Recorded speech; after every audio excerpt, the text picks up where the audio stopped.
এই দেশ কিন্তু স্বাধীন হয়েছে রক্তের বিনিময়ে। এটা কোনো আপনার এই র্যাডক্লিফের টেবিলে কিংবা লর্ড মাউন্টব্যাটেনের টেবিলে নেগোসিয়েশনে বাংলাদেশের স্বাধীনতা আসেনি, বা people of Bangladesh exactly sacrificed their blood to achieve the independence. তো সেই জায়গার প্রতিটা ইঞ্চি হিসাব আমি চাই। আমি এই মানবিক করিডোর বলে আমি কিছু বুঝি না। 2022 সালে আমেরিকান সেনেটে পাশ করা হয়েছে, সেই দিক থেকেই কিন্তু আমি প্রমাদ গুনেছিলাম যে এর লক্ষণ খুব খারাপ। সেনেট হলো আমেরিকান সেনেট, তারা পাশ করে বার্মা অ্যাক্ট। এটার কারণ কি? বার্মা অ্যাক্টে তাদের দরকার কি? আর সরকারের যারা শীর্ষস্থানীয় লোক তারা কেন নীরব এই বিষয়ে আমার জানা নেই। তবে এই করিডোর হবে অত্যন্ত মারাত্মক। আপনি দেখেন এখানে কিন্তু ত্রিশক্তির খেলা চলছে এবং তিনটা শক্তি পৃথিবীর শক্তিধর রাষ্ট্র। একটি হলো আমেরিকা, বার্মা অ্যাক্টের মাধ্যমে তারা এখানে জায়েজ করেছে তাদের পেনিট্রেশনটা, যে they will look after this region, that means Rakhine. এক। দুই নাম্বার চায়নার ইন্টারেস্ট আছে। তিন নাম্বার ইন্ডিয়া তো বসে আছে ইনভেস্ট করে। এর আগে যারা ট্রেনিং জেট ক্র্যাশের ফলে যে তৌকির মারা গেল, ফ্লাইট লেফটেন্যান্ট, তারপরে এখানে স্টুডেন্টসরা মারা গেল, শিক্ষক মারা গেল, তাদের আত্মার মাগফিরাত কামনা করছি। এটা জাতির জন্য অত্যন্ত দুর্ভাগ্যজনক। এইবার আসি আপনি রাখাইন প্রশ্ন। যে দেখুন, যখন এই রোহিঙ্গাদেরকে জায়গা দেওয়া হয়, আমি টক শোতে, এই ফর্মাল টক শোতে আসার আগে আমি ভিডিও ছেড়েছি ইংরেজিতে কয়েকটা, যে আমাদের এইগুলো বিশেষ করে এই যে আপনার এই আমাদের এই যে শরণার্থীদেরকে, মিয়ানমারের শরণার্থীদেরকে আমরা কেন জায়গা দিই? আমাদের মানবিকতা, সারা পৃথিবীর মানুষ মানবিকতা দেখাচ্ছে না, আমরা কেন দিব? আমাদের বর্ডার কেন সিল করা হলো না? এই কথা কিন্তু আমি বারবারই বলে এসেছিলাম এবং খুব জোরসোর ভাবে বলে আসছিলাম যে একটা সময় আসবে যখন আমাদের কোস্টাল এরিয়া এদের হাতে চলে যাবে। আপনার এই এই এই এই যে শরণার্থীদেরকে মানবিকতা দেখালাম, we are going coastal area, no doubt about it. এবং সেটাতে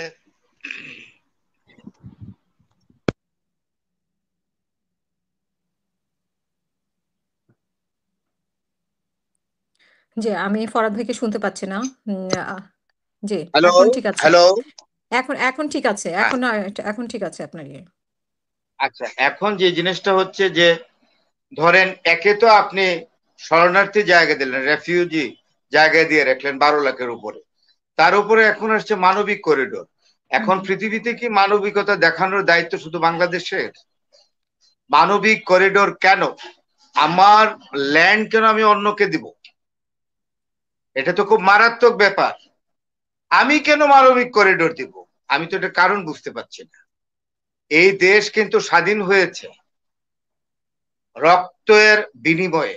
এটা কোনো আপনার এই র্যাডক্লিফের টেবিলে কিংবা লর্ড মাউন্টব্যাটেনের টেবিলে নেগোসিয়েশনে বাংলাদেশের স্বাধীনতা আসেনি, বা people of Bangladesh exactly sacrificed their blood to achieve the independence. তো সেই জায়গার প্রতিটা ইঞ্চি হিসাব আমি চাই। আমি এই মানবিক করিডোর বলে আমি কিছু বুঝি না কেন। এখন প্রশ্নটা তো খুব স্বাভাবিক, অনেকেই জানেন বহুদিন যাবত একটি কথা কিন্তু চলে এসছে মিডিয়াতে, যে এইখানে ওয়েস্টার্ন শক্তি অর্থাৎ পশ্চিমা পরাশক্তি এখানে চায় একটা প্রজেক্ট করতে। এই প্রজেক্টটা কোন ধরনের প্রজেক্ট হবে? কেউ বলছে এখানে একটা ক্রিশ্চিয়ান স্টেট হবে, কারণ এইখানে মণিপুর আছে, মিজোরাম আছে ভারতের, তারপরে এই পার্বত্য অঞ্চলগুলো নিয়ে একটা স্টেট হবে। স্টেটের সাপোর্টিং হিসেবে রাখাইন তাদের দরকার, এবং পৃথিবীর সবচেয়ে বড় শক্তিধর রাষ্ট্র। আর তো সরকার 2022 কেন, সালে মানে ওনারা বুঝতে পারলে সরকার কেন বুঝতে পারছে না? মানে আমাদের সরকারকে আমি কেন দ্বিধা?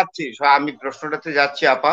সেখানে বার্মা অ্যাক্ট 2022 সালে আমেরিকান সেনেটে পাশ করা হয়েছে, সেই দিক থেকেই কিন্তু আমি প্রমাদ গুনেছিলাম যে এর লক্ষণ খুব খারাপ।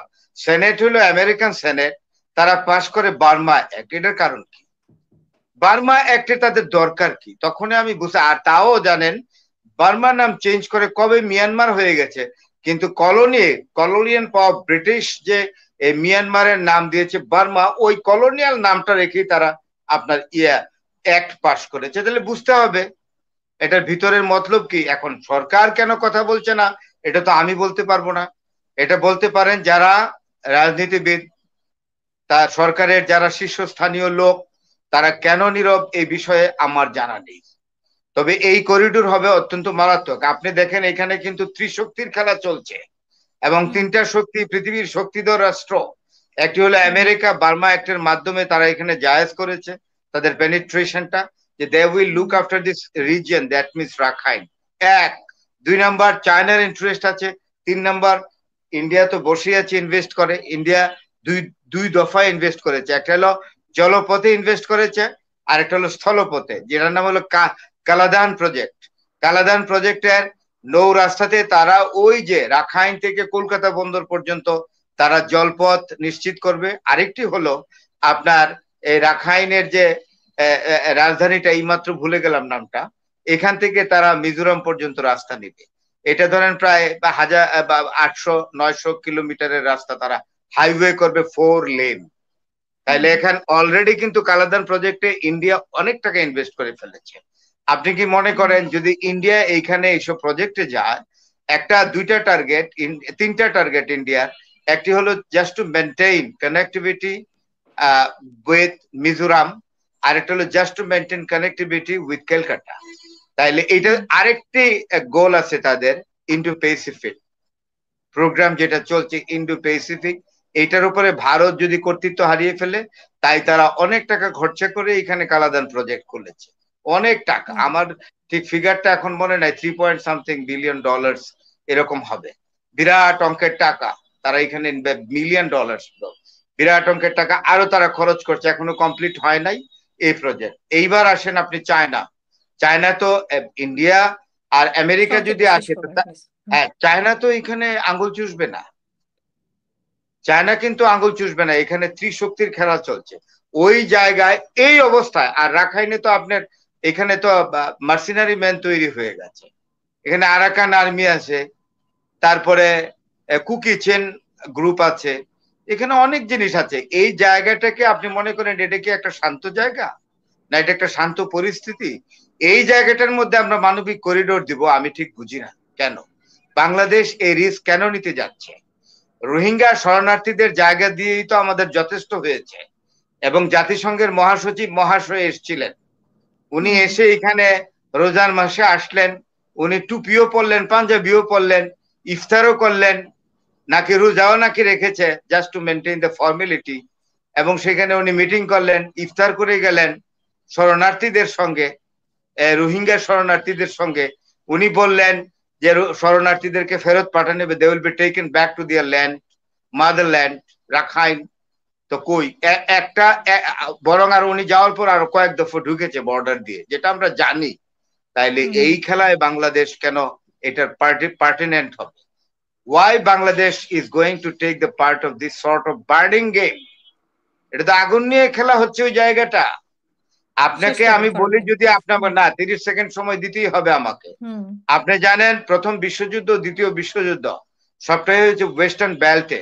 শুধু জাপান যখন পার্ল হারবার আক্রমণ করলো, এশিয়াতে খানিকটা তাপ লেগেছিল সেকেন্ড ওয়ার্ল্ড ওয়ারে।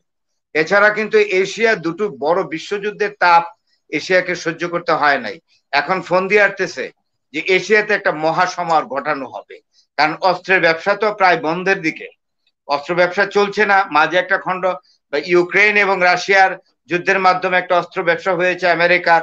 এখন ইরান এবং ইসরায়েলের যে কনফ্লিক্ট হয়ে গেল, এটাতে আমেরিকানরা অস্ত্র ব্যবসায় লাভবান হইতে পারে নাই, কারণ ইসরায়েলে তো লিল্লা মাল দিয়েছে, অস্ত্র লিল্লা, পয়সা ছাড়া। কিন্তু পয়সা দিয়ে তো অস্ত্র বিক্রি করতে হবে। এই দেখেন না আরেকটা লাগিয়েছে, আমাকে যদি আবার সময় দেন তাইলে আমি একটু বলে রাখি, ওই জায়গা থেকে বলবো। এখন আবার থাইল্যান্ড এবং আপনার কম্বোডিয়ার বর্ডারে লাগছে আবার গন্ডগোল, একটা টেম্পল, একটা কি নিয়ে, প্যাগোডা নিয়ে। এরা যাকে আমাকে ভাই মিঠু ভাই বললেন, প্যাগোডাকে ওরা ওয়াট বলে, WAT। এইটা সীমান্তের মধ্যে, এটা দুই দেশ দাবি করছে এটা নিয়ে। আসলে কিন্তু ফু দিচ্ছে, আপনার ফুৎকার করছে অন্য জায়গা থেকে। এইখানে একটা যুদ্ধ লাগাতে হবে, অস্ত্র ব্যবসাটা করতে হবে, কারণ অস্ত্র ব্যবসা আমেরিকার স্থবির হয়ে গেছে। আরেকটা জিনিস বলে আমি 10 সেকেন্ডে শেষ করে দিচ্ছি। এই যে পাকিস্তান এবং ভারতের মধ্যে যে এই যে 6-7 দিনের একটা আর্মস স্কিরমিশেস হয়ে গেল, চায়না কি মনে করেন শুধু একটা, চায়না দুইটা পারপাস সার্ভ করেছে। একটা হলো পাকিস্তানকে সহযোগিতা করেছে, তাদের অনেক দিনের এলাই এক। 2 নাম্বার, চায়না একটা তার আর্মস প্রজেক্ট করেছে, আর্মসের একটা এক্সিবিশন করেছে, যে আমেরিকা থেকে অস্ত্র কিনে করে এত টাকা দিয়া। ওই যে দেখো, পাকিস্তানকে অস্ত্র দিয়ে আমরা কিন্তু ইন্ডিয়ার কানমলে দিয়েছি। সুতরাং এখন থেকে যারা অস্ত্র কিনতে চাও, আমার অস্ত্রের বাজার রমরমা। China is trying to capture the American market of arms. এই তো খেলা। ধন্যবাদ।